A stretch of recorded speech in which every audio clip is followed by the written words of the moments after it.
Hello friends, welcome to my YouTube channel. तो आज हम लोग बात करेंगे सिलिका एनालाइजर रीजन प्रिपरेशन के बारे में कि आखिर हम लोगों ने सिलिका एनालाइजर रीजन प्रिपरेशन का ये टॉपिक क्यों चुना। क्योंकि दोस्तों, कई बार ऐसा होता है कि आप सिलिका एनालाइजर तो आप चला लेते हैं, देख लेते हैं, जो आपने देखा होगा डीएम प्लांट में ज़्यादातर लगा रहता है, जो कि मॉनिटर करता है एनायन आउटलेट और एमबी आउटलेट के सिलिका को। तो आखिर वो कैसे चेक करता है, क्या क्या उसमें रीजन प्रिपरेशन होता है, उन सब चीज़ों के बारे में हम लोग आज जानेंगे। ठीक है दोस्तों, और काफ़ी दिन से वीडियोस नहीं बन रहा था तो सॉरी उसके लिए, क्योंकि काफ़ी थोड़ा बिजी था, होली भी आ गया था बीच में, इसके लिए। होली नहीं, दिवाली। तो इसके लिए सॉरी। तो ज़्यादा देर ना करते हुए दोस्तों वीडियो में आगे बढ़ते हैं। और एक रिक्वेस्ट है मेरी, अगर आपने अभी तक मेरा यूट्यूब चैनल सब्सक्राइब नहीं किया है तो प्लीज़ सब्सक्राइब कर लें और चैनल को ज़्यादा से ज़्यादा शेयर करें, ताकि ऐसे नॉलेज और भी लोगों को मिल सके जो इस फील्ड में है, वाटर सेक्टर में। उन सभी लोगों को, एक्चुअली मैं भी वाटर सेक्टर से ही रिलेटेड करता हूँ, और मैं अभी करंट टाइम में जॉब भी कर रहा हूँ इसके लिए। और बाकी आप अगर अच्छे से पढ़ेंगे और मेहनत करेंगे तो आप ज़रूर बहुत एक दिन अच्छे, मतलब कि ओहदे पर पहुंच सकते हैं। ठीक है दोस्तों, तो चलिए ज़्यादा देर ना करते हुए वीडियो में बढ़ते हैं आगे। तो आज हम लोग का टॉपिक है सिलिका एनालाइजर रीजेंट प्रिपरेशन। तो अभी हम लोग आगे बढ़ते हैं और देखते हैं कि कैसे क्या क्या रीजेंट बनता है और क्या क्या उसमें रीजेंट हम लोग डालते हैं। तो देखिए दोस्तों, यहाँ पर ये पहले फर्स्ट पे दिखा रहा है। एक मिनट कर्सर मैं आपको दिखाता हूँ, ये जो लेजर पॉइंट है, लेजर पॉइंट नहीं, पेन मार्कर।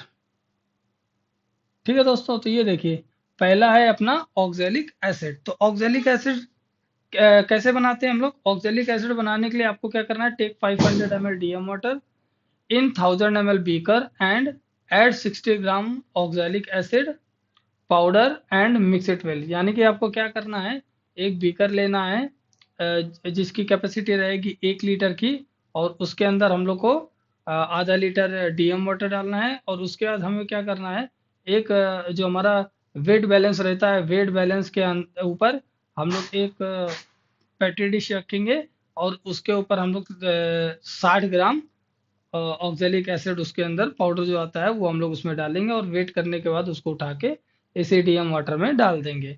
और लगभग लेवल इसका 1 लीटर यहाँ तक रहेगा, क्योंकि हम लोगों ने क्या किया है कि 2 लीटर के जार को यूज़ किया है। ठीक है, तो वो क्या रहता है, आप जब इसको अभी मिक्स करेंगे ना, तो वो केमिकल बाहर नहीं गिरेगा। इसके लिए थोड़ा हम लोग को बड़ा बर्तन लेकर के उसमें मिक्स करना रहता है। ठीक है दोस्तों, तो इस तरह से क्या हुआ कि हमारा एक ऑक्जेलिक एसिड का रीजेंट प्रिपेयर हो गया। ठीक है, और इसको कुछ नहीं करना है, आपको डायरेक्ट भी यूज कर सकते हैं, नहीं तो कीप करके कहीं रख सकते हैं कि कहीं अच्छी जगह पर सेव करके, ताकि उसको कोई यूज ना कर ले गलत वे में। ठीक है, तो देखिए दोस्तों, क्या होता है बनाने के बाद केमिकल का भी, कभी कभी बनाने के लिए इसका भी बहुत सारी कंडीशंस होती हैं।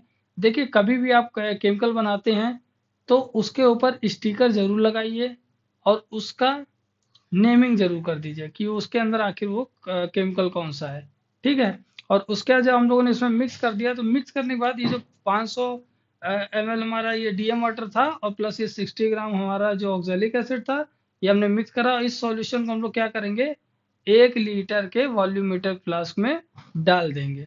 और वॉल्यूमेट्रिक फ्लास्क को हम लोग फिर डीएम वाटर से, उसके जहाँ पर मार्किंग रहता है 1 लीटर का, वहां तक डीएम वाटर से उसको टॉप अप कर देंगे। उसके बाद आपको बोतल को लेके उसको अच्छे से शेक करना है, और शेक करने के बाद उसको कहीं पर रख देना है। तो इस तरह से बनता है ऑक्जेलिक एसिड का केमिकल। अभी देखेंगे कि ए जो दूसरा हमारा केमिकल है, ये है एएनएस। एएनएस हम लोग कैसे बनाते हैं वो देखेंगे। तो सबसे पहले क्या लिखा हुआ है वो मैं पढ़ के बता देता हूँ, कि पहला नंबर पे एक सॉल्यूशन जो बनेगा उसको क्या है, कि 15 ग्राम सोडियम सल्फाइड लेना है एंड 9 ग्राम ऑफ एएनएस लेना है इन 1 litre of flask dissolving electric stirrer. तो देखिए, इलेक्ट्रिक स्टरर डालेंगे तो वो अच्छा नहीं रहता, क्योंकि क्या रहता है, स्टरर जो रहता है वो काफी गंदा भी हो सकता है, आप नया तो यूज कर नहीं रहे हैं। इसके लिए बेहतर ये रहता है कि आप क्या करेंगे, एक 1 लीटर का जार लेंगे, और जार लेने के बाद अभी क्या कितना गया था, 450 ग्राम ना। तो अभी इसमें क्या करेंगे हम लोग, लगभग 1 लीटर पानी डालेंगे, और ये जो हमारा 450 ग्राम ये सोडियम मेटाबाई सल्फेट दिखा रहा है ना, मेटाबाई सल्फाइड, इसको हम लोग इसके अंदर डाल देंगे। और उसके बाद हम लोग क्या करेंगे, उसको अच्छी तरह से मिक्स कर देंगे। ठीक है, चलिए इसको नहीं, पहले मैं आपको ये सॉल्यूशन बनाने के लिए पहले बताता हूँ पहला वाला। ठीक है, तो पहले वाले के लिए क्या करेंगे, एक 2 लीटर का जार लेंगे। 2 लीटर का जार लेने के बाद उसमें लगभग वही 200 ml तक हम लोग पानी ले लेंगे, और उसमें 15 ग्राम हम लोग सोडियम सल्फाइड डालेंगे। और सोडियम सल्फाइड डालने के बाद हम लोग 9 ग्राम ऑफ ANS डालेंगे। और उसके बाद क्या करेंगे, हम लोग उसको अच्छे से मिक्स करके रख देंगे। ठीक है दोस्तों, तो अभी ये हो गया पहला सोल्यूशन। और दूसरे वाले के लिए क्या बताया मैंने, कि एक जार लेना है। जार लेने के बाद, जिसको बीकर बोलते हैं आमतौर पर, क्योंकि कभी कभी क्या होता है कि लोग गलत समझ लेते हैं, तो इसके लिए आप इसको बीकर भी बोल सकते हैं, जार भी बोल सकते हैं। तो 2 लीटर का हमने जार लिया, उसमें लगभग 1 लीटर हमने DM वाटर डाल दिया, और 450 ग्राम हमने सोडियम मेटाबाइसल्फेट उसमें डाल दिया। अब उसको क्या करेंगे, हम लोग अच्छे से मिक्स करेंगे। मिक्स करने के बाद क्या करना है दोस्तों, हम लोग को जो हम लोग का सिलिका एनालाइजर का बॉटल रहता है ग्रीन कलर का, जो आप देखे होंगे, वो 2 लीटर का रहता है। ठीक है, 2.7 लीटर का। आप उसको एक बार मेजर भी चेक कर सकते हैं, क्रॉस चेक भी कर सकते हैं कि आखिर वो कितने का है। ठीक है, और ये जो मैं आपको सॉल्यूशन बनाने का, वो प्रिपेयर करने का बता रहा हूँ, वो 2.7 लीटर का बनाने का बता रहा हूँ। ठीक है, अब फिर उसके बाद क्या करेंगे, कि ये जो सॉल्यूशन हम लोग ने बनाया था वो इस बोतल में डाल देंगे जो 2.7 लीटर की है। और इसकी जहाँ तक मार्किंग रहती है, वहां तक हम लोग DM वाटर से टॉप अप करके रख देंगे। ठीक है, इसके बाद क्या है दोस्तों, अमोनियम मोलिब्डेट। अमोनियम मोलिब्डेट कैसे बनता है, इसके लिए क्या करना है, देखिए इसमें भी 2 सॉल्यूशन बनते हैं। पहला सॉल्यूशन क्या है, 240 ग्राम इन 1 लीटर। आपको क्या करना है, एक बीकर लेना है, और बीकर लेने के बाद हमें क्या करना है, उसमें लगभग 500 से 800 ml हम लोग को DM वाटर लेना है। और उसके बाद 240 ग्राम हम लोग को अमोनियम मोलिब्डेट उसमें डाल देना है, और उसको अच्छे से मिक्स करना है। मिक्स करने के बाद फिर क्या करना है, हम लोग को उसमें add 360 ml of concentrated sulphuric acid डालना है। हम लोग को 360 ml उसी के अंदर धीरे धीरे करके HCl हम लोग को डालना है, जो HCl नहीं, concentrated sulphuric acid. Sulphuric acid डालने के बाद हम लोग को क्या करना है, कि water in 2 litre of flask slowly keeped in basin mix 1 and 2 after cooling and diluted 2.7 litre. ठीक है, ये जो हम लोगों ने सॉल्यूशन बना लिया दोस्तों, सॉल्यूशन बनाने के बाद हमने क्या करा, इसको एक ही में बना लिया। अगर आप चाहो तो एक ही बना सकते हो, नहीं अलग अलग भी बना सकते हो। तो एक में बनाने के लिए कैसे करना है, एक बीकर लिया, उसमें 500 ml हम लोगों ने DM वाटर डाला, 240 ग्राम हमने अमोनियम मोलिब्डेट डाला, और इसको अच्छे से मिक्स करके अलग रख दिया। फिर हमने दूसरा बीकर लिया, उसमें लगभग हम लोगों ने 1 लीटर DM वाटर लिया, और 1 लीटर DM वाटर लेने के बाद उसमें हम लोगों ने क्या किया, ये जो 360 ml of concentrated sulphuric acid है उसको धीरे धीरे धीरे धीरे इसमें मिक्स कर दिया। अब मिक्स होने के बाद क्या करना है दोस्तों, इस सॉल्यूशन को और इस सॉल्यूशन को एक दूसरे बीकर में मिक्स कर देना। चाहो तो आप इस बीकर से इस बीकर में भी कर सकते हो, चाहे इस बीकर से इस बीकर में भी कर सकते हो। तो ये दोनों जब अच्छे से मिक्स हो जाएगा, उसके बाद आप लोगों को क्या करना है, एक जो हमारी ग्रीन ग्रीन बोतल रहती है अमोनियम मोलिब्डेट की, उसमें हम लोग को ये सॉल्यूशन दोनों डाल देना है जो मिक्स हुआ रहता है।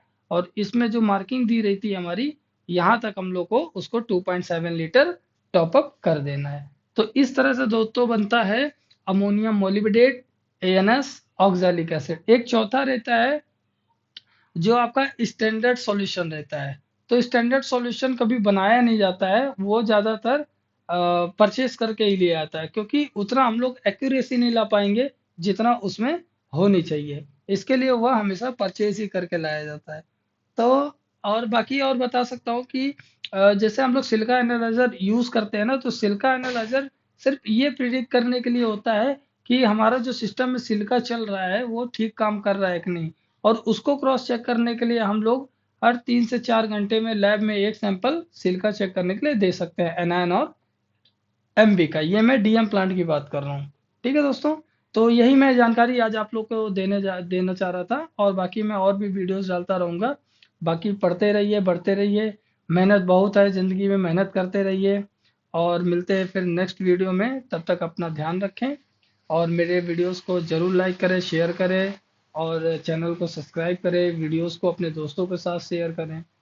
और क्या बोलूँगा, जब तक आप लोग सब्सक्राइब और शेयर नहीं करते हैं और देखते नहीं हैं तो हम लोग बिल्कुल भी, मेरा खुद ही मन नहीं करता। बहुत सारे यूट्यूबर्स ऐसे होते हैं जो अपना एजुकेशन तो लेके आते हैं, लेकिन जब उनको रिटर्न में कुछ नहीं मिलता है तो इसके लिए वो लोग बंद कर देते हैं। ठीक है दोस्तों, चलिए ज़्यादा देर ना करते हुए मैं इस टॉपिक को यहीं क्लोज करता हूँ। मिलते हैं नेक्स्ट वीडियो में, तब तक के लिए थैंक यू।